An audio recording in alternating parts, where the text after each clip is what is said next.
Merhaba arkadaşlar, ben Bülent. Sizlere Qashqai'yi tanıtmaya devam ediyorum.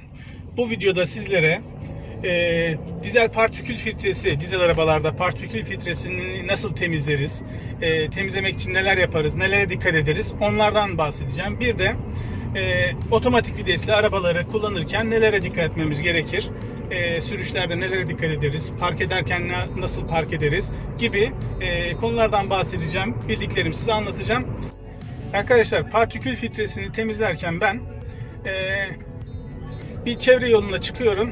Burada 15-20 dakika devirli bir şekilde arabayı kullanıyorum. Ama bunu çıkmadan önce tabii ilk önce motor sıcaklığının yeterli, yani motor sıcaklığının yeterli sıcaklığa ulaşmış olması gerekiyor.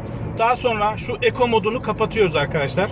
Ben onun Eco modunu eğer partikül filtresi temizleyeceksem onu kapatıyorum. Bir de hız sabitleyicisini kullanmıyorum. Yani servis bu şekilde yapılmasını öneriyor. Ben de o şekilde yapıyorum. Bunun için ama düz bir yol ve hızımızı kesmeyeceğimiz, kırmızı ışığa yakalanmayacağımız bir yolda olmamız gerekiyor. Şimdi ben otomatik vitesli bir araç kullandığım için bunu nasıl yapıyorum? Yani manuel viteste atarsın 3. vitese, gazı sen kendin ayarlarsın, bu şekilde yapabiliyorsun. Ama manuel otomatik vitesli arabalarda yaparken de şöyle yapıyoruz arkadaşlar. Otomatik vitesimizi sola yasladığımız zaman biliyorsunuz spor moda geçer. Bakın ekranda DS yazısı çıktı şu anda. Daha sonra bunu otomatik vitesi şöyle ileriye bir tıkladığımız zaman bakın bu sefer 5. vites çıktı. Yani şu anda ben arabayı aslında manuel moda almış oldum. Şimdi ben bunu tekrar vitesi geri çekeceğim. Bir geri çektim. Bu sefer vitesimi küçülttüm. 4. vitese attım arabayı. Sonra biraz hızlanıyorum. Devrini 3000'e kadar çıkartacağım. Gördünüz, şu anda 3000 devirde ve 3000 devirin altına düşmeden bu şekilde 15-20 dakika kesintisiz bir şekilde sürüşümü yapacağım arkadaşlar. Evet arkadaşlar, gördüğünüz gibi 3000 devirdeyiz. Hızımız 79-80 arasında. Ben 3000 devirin altına düşürmemeye çalışıyorum arabayı ve düz bir yolda olduğum için de bunu rahatlıkla yapabiliyorum. Şimdi partikül filtresi dizel arabalarda bir sorun aslında, değil mi arkadaşlar? Eğer sürekli benim gibi şehir içinde kullanıyorsanız arabayı, bunun ileride tıkanabilme ihtimali var. O yüzden de ne yapıyorum ben? Haftada bir kere ya da 10 günde bir bu şekilde yola çıkıyorum. 10-15 dakika hiç kesinti olmayacak bir şekilde 3000 devirdeyken araba, ama bunu yaparken de tabii manuel moda alarak yapıyorum. Otomatik vitesteyken olmaz çünkü araba kendi sen hızlandıkça vitesi kendine göre ayarlayacağı için manuel moda alarak yapıyorum. Ve bu şekilde o partikül filtresinde biriken küllerin ısınarak daha sonra yanmasını, yakılmasını sağlıyorum. Dizel otomatik vitesli arabaları kullanırken bunlara dikkat etmek gerekiyor. Otomatik vitesli arabalarda bir de önemli bir konu da arkadaşlar park. Dik yokuşta veya inişte park ederken dikkatli olmak gerekiyor. Bunların da ayrı bir videoda sizler için hazırladım. Onu da bu videonun sonuna ekleyeceğim. Onu da izlerseniz onu da tanıtmış olacağım sizlere. Bir diğer konu arkadaşlar, çözülemeyen bir konu aslında şu. Bu otomatik viteslerin yağı değişir mi, değişmez mi? Şimdi ben bunu arabam şu anda 71.000 kilometrede, 2016 model, 4 yıldır kullanıyorum. Şimdiye kadar otomatik vites yağını değiştirmedim. Ama bazı yorumcular forumlarda filan otomatik vitesin yağının değişmesi gerektiğini söylüyorlar. Servisi arıyoruz, yetkili servise soruyoruz. Kesinlikle değişmiyor, ömürlük diyorlar. Yani herhangi bir araba otomatik viteste arıza olursa eğer şanzımanı açarsak o zaman değiştiririz, ama onun dışında değiştirmene gerek yok diyorlar. Bize de pek mantıklı gelmiyor. Yani sonuçta bu bir yağ bir kullanım ömrü olur. Bir süre sonra yağın ömrü biter. Dolayısıyla değiştirsek iyi olur diye düşünüyoruz. Ama servis öyle deyince o kadar mühendis oturmuş düşünmüş, şimdi sen niye değiştiriyorsun? Bir başka bakış açısı da bu. O yüzden bir ikilemdeyiz. Ustalara soruyoruz. Onlar kesinlikle değiştirilmesini öneriyor. Ama yetkili serviste değiştirmenize gerek yok diyor arkadaşlar. Ben arabamı aldığımda 2016 model aldığımda 2016 yılında diğer arkadaşlarıma da önermiştim ve benden sonra 4-5 tane daha arkadaşım aynı arabadan aldılar. Aynı onlarınki de otomatik vitesli. İşte benden daha fazla kilometre yapan 90 bin, 95 bin kilometre yapan var. Benim kadar kilometre yapan arkadaşlarım var. Hiçbirinde de bu otomatik vitesin şanzımanında sorun olmadı. Zaten X-Tronic sorunsuz, daha az sorun çıkartmasıyla ünlü bir şanzıman. Herhangi bir sorun yaşamadı. O yüzden ben de 71'in bakımını yaptırırken aslında bir ara niyetlenmiştim şanzıman yağını da değiştireyim diye ama ustam ya en azından bir 100 bine kadar git, 100 binden sonra bir bakarız filan dedi. Yağdan bir miktar alıp kontrol ettik. Böyle yapışkanlığını, akıcılığını filan kontrol ettik. Herhangi bir bozulma filan da görmedik. O yüzden değiştirmedim ben. Ama bu konu biraz ikilemde yani.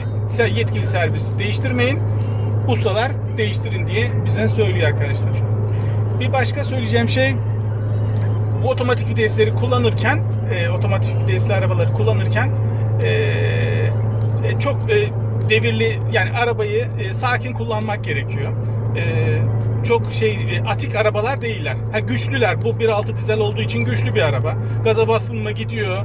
Performansında hiçbir sorun yok ama kullanırken bunları çok zorlamamak gerekiyor.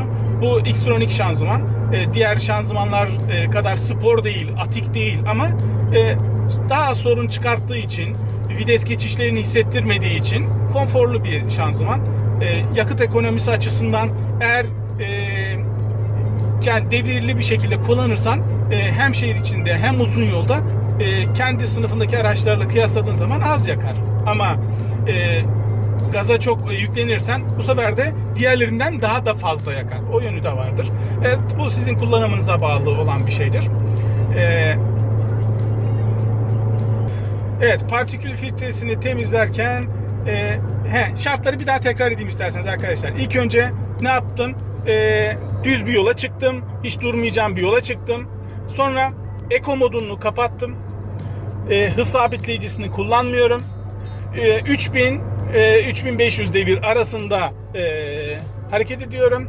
Ve depomda bir de onu söyleyeyim. Yarım depo, en az bir yarım depo olsun arkadaşlar. Yani deponun sonundayken bunu yapmayın. Bir de arabanın yeterli motor sıcaklığının kendi normal ısısına gelmiş olması gerekiyor. Yani araba soğukken bu partikül filtresi temizliğini yapmayalım. Zaten burada amacımız nedir? O partikül filtresinin ısıtıp oradaki külleri yakmak. O yüzden bu motorun sıcak olması gerekiyor zaten. Çok fazla da arabayı zorlamamak gerekir. Dikkat, motor sesi size geliyordur. Bağırıyor zaten şu anda biraz araba. Aslında bir üst vitese geç diyor. Bakın orada 3 yazısı. Ben 3. vitesi aldım. 3. vites 80 ile gidiyorum. Zaten ok da beni aslında bir üst vitese al arabayı. Bir üst vitese geç diye beni uyarıyor. Ama ben amacımız partikül filtresini temizlemek olduğu için şu anda bu hızla devam ediyorum. Evet, partikül filtresi ile ilgili aklıma gelenler bunlar. Bu videonun bir başka konusu da şu demiştim. Otomatik vitesi kullanırken dikkat edilmesi gereken şeylerden bahsediyorduk. Parklar çok önemli arkadaşlar bunda. Dik bir yokuşta arabayı park ederken şu el frenini çekerken arabanın yükünü şanzımana bindirmeden el frenine bindirerek park etmek çok önemli. Hem yokuş yukarı hem yokuş aşağı olan yerlerde bununla ilgili video çektim. Bu videonun sonuna ekleyeceğim. Orada da izleyebilirsiniz arkadaşlar. Bir diğer konu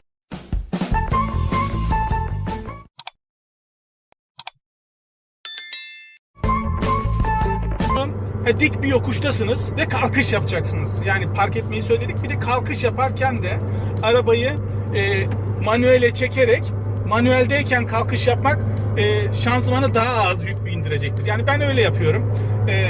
İşte 4 yıldır kullanıyorum. Herhangi bir sorun yaşamadım. Yani kendi arabada özellikle doluysa, mesela çocuklarınız filan ailenizle geziyorsunuz. Yokuşta durdunuz, kırmızı ışıkta mecburen durdunuz. Kalkış yapacaksınız. Yokuşta biraz dikse eğer manuele alarak kalkış yapmak bu şanzımanın sağlığı için daha iyi olacaktır. Öyle düşünüyorum. O şekilde kullanıyorum ben. Evet, onun dışında motorun işte bakımını 10.000 kilometrede bir, hatta ben 10.000'i bile beklemiyorum. Çoğu zaman 9.000 kilometrede yağını, işte filtrelerini, mümkün olduğunca orijinallerini kullanmaya çalışıyorum.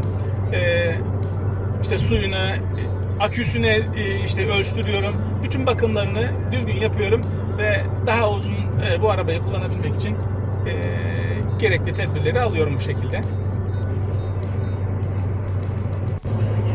Evet arkadaşlar, partikül filtresi ile ilgili söyleyeceklerim bu kadar. Aklıma gelenler bunlar. Dediğim gibi şehir içinde, benim gibi sürekli şehir içinde kullanıyorsanız, sıkışık trafikte kullanıyorsanız bunu yapsanız güzel olur, faydalı olur. Bunu araba kendi kendine yapıyor zaten arkadaşlar. Biz niye bunu yapıyoruz şimdi? Hani uzun yoldayken bunu yapmanıza aslında fazla da gerek yok. Çünkü araba kendi kendine rejenerasyon, yani temizliğini yapıyor. Biz niye yapıyoruz? Biz çünkü arabanın partikül filtre temizlemesine imkan vermeden arabayla kısa mesafelerde yolculuk yaptığımız için, yani motor yeterli sıcaklığa, işte filtre yeterli sıcaklığa ulaşamadığı için, kendini temizleyemeyeceği için biz bu önlemi alıyoruz. Aslında arabanın zaten kendi kendine bu rejenerasyonu yapıyor. Biz şehir içindeyken bunu yani alıyoruz, arabayı çalıştırıyoruz. İşte 5 dakikalık bir yolda gidiyoruz, sonra kapatıyoruz kontağı. Motor yeterli sıcaklığa ulaşamadığı için, o filtrede biriken külleri yakamadığı için, ileride bu biriken küllerde filtreyi tıkayabileceği için biz bu temizliği yapıyoruz aslında. Partikül filtresi temizliğini yapmamızın amacı bu. Uzun yoldayken bunları yapmamıza gerek yok. Zaten yeterince ısınır araba ve temizliği kendi kendine yapar. Evet, zaten sanırım 15 dakikadan daha da fazla oldu. 50 geçiyor şu anda, 14.50. Bu ben daha sürekli yaptığım için hani 15 dakikadan fazla yapmama ihtiyaç duymuyorum, ama siz bunu bir ayda yapıyorsanız o zaman biraz daha uzun mesafe ya da sürelerle yapsanız faydalı olacaktır diye düşünüyorum. Evet, söyleyeceklerim bu kadar. Kanalımda Qashqai ile ilgili videolar bulabilirsiniz arkadaşlar. Birçok video çekiyorum. Yani kendi aracımı tanıtıyorum sizler için. Hem de deneyimlerimi anlatmaya çalışıyorum. İzlediğiniz için teşekkürler. Beğendiyseniz abone olmayı unutmayın. Bildirimleri açın. Bu tür videoları yüklediğim zaman haberdar olursunuz. Tık vitesli araba kullanan sürücülerin dikkat etmesi gereken kurallardan biri de yokuş yukarı ya da yokuşta arabayı park ederken nelere dikkat etmeniz gerekir? Bunu göstermeye çalışacağım. Ben nasıl yapıyorum? İlk önce arabaya yaklaşıyoruz arabamızla. İyice yaklaşıp parkımızı bitirdiğimizde, durduğumuzda artık arabayı tamamen stop edene kadar yapmamız gerekenler şunlar. İlk önce arabamızı videsin N konumuna alıyoruz. Sonra el freni çekiyoruz. Arabayı stop ediyoruz. Ayağımızı frenden çekiyoruz. Sonra vitesi P konumuna getiriyoruz. Yani park konumuna getiriyoruz. Ve parkı sonlandırıyoruz. Artık inebiliriz. Niye bunları yaptık? Çünkü eğer hiç el frenini çekmeden bu park yapmış olsaydım, yük vitese, otomatik vitese, yani şanzımana binmiş olacaktı. Ve bu şekilde sürekli park yaparsam ileride şanzımanın dişlilerinde işte sıyırmalar, kaymalar ya da bozulmalar olacaktı. Bu da arabaların şanzımanına büyük zarar veren bir durum. O yüzden otomatik vites araba kullanan sürücüler bunlara çok dikkat etmesi gerekiyor. Özellikle yokuş yukarı olan yerlerde ya da yokuş aşağı da aynı şekilde, yokuş aşağı dik bir yokuşta aşağı doğru park edeceksiniz de yine aynı şekilde yapmanız gerekiyor. Bunun bir diğer yöntemi de şu. Yine ayağınız frendeyken N'yi alıyorsunuz. Arabayı stop ediyorsunuz. Zaten otomatik el freni kendi kendine çekiliyor. Ondan sonra ayağınızı frenden çekiyorsunuz.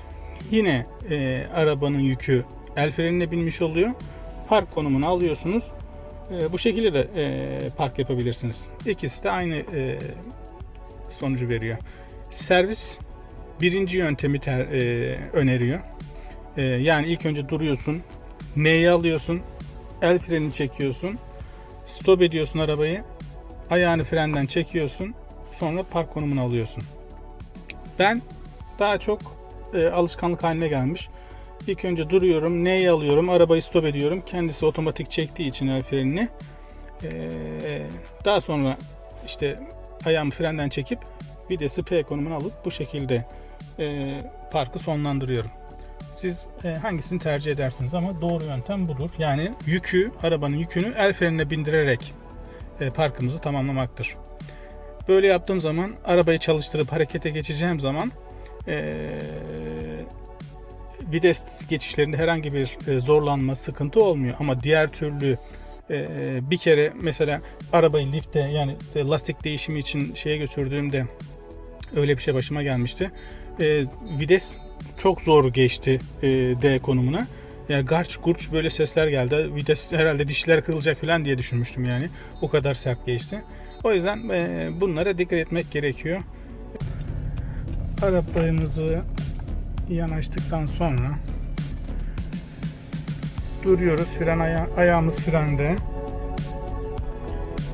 Vitesi N'ye alıyoruz. Stop ediyoruz arabayı. El freni kendiliğinden otomatik çekildi zaten. Ayağımı çekiyorum. Araba el frenine yüke bindi. Şimdi artık P konumuna getirdim. Artık arabadan inebilirim. Otomatik vitesli araba kullanırken dikkat etmemiz gereken kurallardan biri de yokuş bir yerde kalkış yapacaksak, mesela şimdi şöyle aslında çok dik bir yokuş değil ama size göstermek amacıyla burada durdum. Şimdi şurada biraz yokuş burası. Burada kalkış yaparken arkadaşlar vitesimizi D'ye aldık. Daha sonra spor modu alalım ve bu şekilde kalkış yapalım. Şu anda bakın yokuş kalkış desteği aktif zaten. Bakın yokuş kalkış desteğinin şu anda aktif olduğunu görüyorsunuz zaten. Vitesimi spor moda aldım ve kalkışımı bu şekilde yapacağım. Bu arabanın şanzımanı için daha güzel bir kalkış yöntemi olacaktır arkadaşlar.